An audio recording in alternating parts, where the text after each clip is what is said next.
PRP platelet rich plasma அப்படின்னா என்ன stem செல்ஸா வாங்க அதை பற்றி பார்க்கலாம். வணக்கம், என் பேர் doctor Soundar, consult orthopaedic surgeon, T Nagar, Chennai.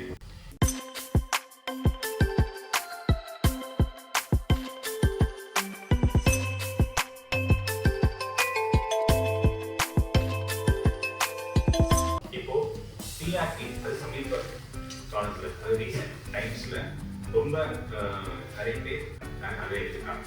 அப்படின்னா என்ன, அதில் என்னென்ன பெனிஃபிட்ஸ் இருக்குது அப்படின்ற பற்றி பார்க்கலாம். பிஆர்பி அதாவது பிளேட்லெட் ரிச் பிளாஸ்மா, அதாவது பிளேட்லெட் அணுக்கள் நிறைய இருக்கிற பிளாஸ்மா ஃப்ளூயிட் தான் பிஆர்பி அப்படின்னு சொல்லி சொல்லுவோம்.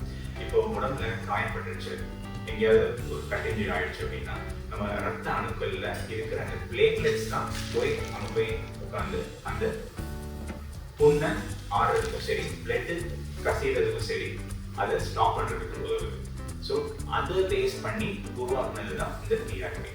ஏன்னா பிளேட்லெட் அப்படின்ற அணுக்கள், ரத்த அணுக்களுக்கு நிறைய க்ரோத் ஃபேக்டர்ஸ் இருக்கு, அதாவது நிறைய வளர்றதுக்கான தன்மை இருக்கிறதுனால அதை மட்டும் கான்சன்ட்ரேட் பண்ணி இப்போ ரத்தத்துல நிறைய அணுக்கள் இருக்கு. ஆர்பிசிஸ், டபிள்யூபிசிஸ், பிளேட்லெட்ஸ், அப்புறம் பிளாஸ்மா, அந்த மாதிரி நிறைய இருக்கு. அதாவது பிளேட்லெட்ஸ் அணுக்கள் தான் எடுத்து நம்ம உடம்புல எங்க ஆடுறதுக்கான வாய்ப்புகள் இருக்கோ, அதாவது புண்ணு இல்லை ஜாயின்ஸ் இல்லை டெண்டான்ஸ் இல்லை டிஷ்யூஸ் இங்கே வளர்ச்சி வேணும் அப்படின்ற இடத்துல நம்ம இன்ஜெக்ட் பண்ணால் அதை நம்ம வளர்ச்சி நம்ம எதிர்பார்க்கணும். ஸோ இது எப்படி நம்ம பண்ணுறோம் அப்படின்னு பார்த்தீங்கன்னா, ஜாயின்ஸ், ஆர்த்ரைட்டிஸ் ஸ்டேஜ் 1 or 2, இல்லை டெண்டினைட்டிஸ், டெண்டான் டேமேஜ் ஆகிருக்கு அந்த மாதிரி இடத்துல, அதுக்கப்புறம் டிஷ்யூஸ், எனி டிஷ்யூஸ் இந்த போர்டு. ஸோ இந்த மாதிரி இடத்துல நம்ம பிளேட்லெட் ரிச் பிளாஸ்மா இன்ஜெக்ட் பண்ணுவோம். இது எப்படி நம்ம சாப்பிட்டு அப்படின்னு பார்த்தீங்கன்னா, நம்ம பிளட்டை நம்ம உடம்புல எடுத்து அதை சென்ட்ரிஃபியூஜ் பண்ணுவோம். ஒரு 25 to 30 பிளட் எடுப்பாங்க, அதை டெஸ்ட் டியூப்ல சென்ட்ரிஃபியூஜ் பண்ணுவோம். சென்ட்ரிஃபியூஜ் பண்ணும்போது கீழே ஆர்பிசிஸ் வரும், நடுவில் பஃபி கோட், மேலே பிளேட்லெட் கோட் பிளாஸ்மா. இந்த பஃபி கோட் அப்படின்றத நம்ம எடுத்து அந்த வேணுன்ற இடத்துல இன்ஜெக்ட் பண்ணுவோம்.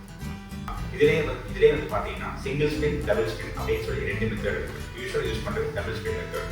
ஃபர்ஸ்ட் ஸ்பின் ஒரு 2800 RPM for 15 minutes, second spin for 3200 RPM for 15 minutes. So இந்த மாதிரி பண்ணோம் அப்படின்னா இந்த பிளேட்லெட் ரிச் பிளாஸ்மா நம்மளுக்கு நல்ல குவாலிட்டியாக கிடைக்கும். அது நம்ம உடம்புல நம்ம செலுத்தணும். இது ஜாயிண்ட்ல கொடுப்பாங்க. டெண்டினைட்டிஸ், டெண்டான் வேணும் அப்படின்னா அது எந்த இடத்துல அந்த இன்ஜுரி இருக்கும் அந்த இடத்துல கொடுப்பாங்க.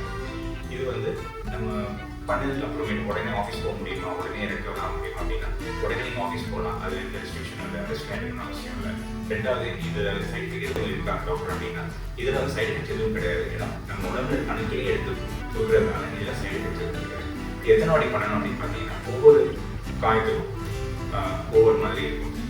பிகாஸ் ஃபார் எக்ஸாம்பிள் டெர்மட்டாலஜிஸ்ட் ஹேருக்கு அது கொடுக்கணும் அப்படின்னா இது மந்த்லி ஒன்ஸ் 9 months சொல்லி கொடுப்பாங்க.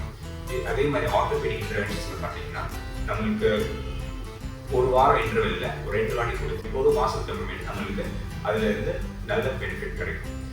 ஸோ அது ஒரு ஓகே, இப்படி தான் பண்ணணும் அப்படின்றது கிடையாது. சில சமயம் நம்ம ஒரு இன்ஜெக்ஷனே நல்லா கேட்டது அப்படின்னா ஒரு 3 weeks கழிச்சு 2வது இன்ஜெக்ஷன் கொடுக்கலாம். இதுதான் பிளேட்லெட் ரிச் பிளாஸ்மா பற்றி ஒரு ஷார்ட் ஸ்டோரி. ஸோ இந்த மாதிரி உங்களுக்கு எங்கேயும் அடிப்பட்டது அப்படின்னா உங்களுக்கு பிளேட்லெட் ரிச் பிளாஸ்மா கொடுக்கணும்னு சொல்லியிருந்தாங்கன்னா இந்த வீடியோ பார்த்தீங்க அப்படின்னா உங்களுக்கு நல்லா புரியும். இது பற்றி மேலே உங்களுக்கு டவுட்ஸ் இருந்தது அப்படின்னா நீங்கள் கமெண்ட்ஸில் ஷேர் பண்ணுங்க. அதுக்கப்புறம் இது பிளேட்லெட் ரிச் பிளாஸ்மா, இது ஸ்டெம் செல்லாம் கேட்டிங்கன்னா 100% ஸ்டெம் செல் கிடையாது. ஸ்டெம் செல்ஸ் அப்படின்னு பார்த்தீங்கன்னா வாஸ்குலர் ஸ்ட்ரோமல் ஃபேக்டர், VSF, இது எங்கே எடுக்கிறாங்க அப்படின்னு பார்த்தீங்கன்னா நம்ம வயிற்றில் இருக்கிற அடிப்போஸ் டிஷ்யூ, கொழுப்புல இருந்து எடுத்து அதை ப்ராசஸ் பண்ணி எடுப்பாங்க. ஸோ அதுதான் ஸ்டெம் செல்ஸ். அது இப்போ சமீபத்தில் ரொம்ப ரீசெண்டாக இன்வென்ட் பண்ணியிருக்காங்க. ஸோ இதை பற்றி நம்ம அடுத்த வீடியோ இருப்போம். ஸோ உங்களுக்கு பிளேட்லெட் ரிச் பிளாஸ்மா அப்படின்றத பற்றி தெளிவு கிடைச்சிருக்கோம் அப்படின்னு நான் நினைக்கிறேன். நம்ம அடுத்த வீடியோவில் வாஸ்குலர் ஸ்ட்ரோமல் ஃபேக்டர் அப்படின்றத பற்றி நம்ம பார்க்கலாம். தேங்க்யூ.